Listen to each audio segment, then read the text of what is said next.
افطار میں احتیاط کیوں ضروری ہے؟ سائنس کیا کہتی ہے؟ سارا دن روزہ رکھا اور افطار پر اتنا کھا لیا کہ طبیعت خراب ہو گئی۔ کیا آپ جانتے ہیں کہ خالی پیٹ پر اچانک زیادہ کھانا جسم کے لیے خطرناک ہو سکتا ہے؟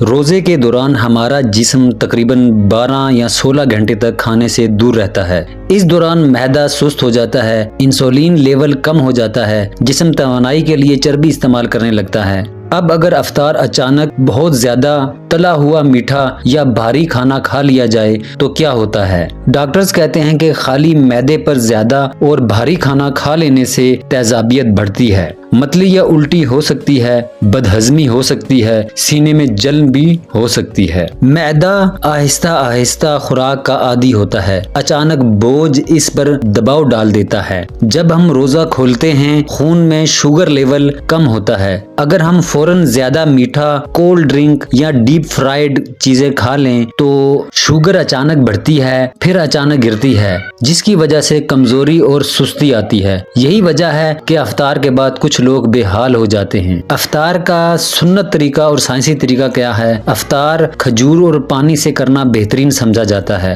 کھجور میں قدرتی شوگر، فائبر اور منرلز ہوتے ہیں جو آہستہ آہستہ توانائی دیتے ہیں۔ پانی معدے کو نرم انداز میں متحرک کرتا ہے۔ یہ سادہ طریقہ جدید غذائی ماہرین بھی سپورٹ کرتے ہیں۔ صحیح طریقہ کیا ہونا چاہیے؟ پہلے پانی یا نیم گرم پانی، پھر 1-2 کھجوریں، پھر 5 یا 10 منٹ کا وقفہ۔ نماز پڑھ لیں تو بہتر ہے۔ پھر ہلکا کھانا، سوپ، فروٹ چاٹ، سلاد، ابلا یا گرل کیا ہوا کھانا کھایا جائے۔ افطار کے دوران کن چیزوں سے بچیں؟ بہت زیادہ پکوڑے کھانے سے بچیں، کولڈ ڈرنکس، زیادہ میٹھا، ایک ساتھ بہت زیادہ کھانا کھانا۔ یاد رکھیں، روزہ پیٹ کو آرام دینے کے لیے ہے، سزا دینے کے لیے نہیں۔ روزہ صرف بھوک برداشت کرنے کا نام نہیں ہے، یہ نفس پر قابو پانے کا نام ہے۔ اگر ہم افطار پر ہی قابو کھو دیں تو پھر سبق کیا سیکھا؟ اپنی صحت کا خیال رکھیں، آہستہ کھائیں، شکر ادا کریں اور ماہ رمضان کو صحت مند بنائیں۔ اور میری اس عاجزانہ سی کاوش کو دیکھتے ہوئے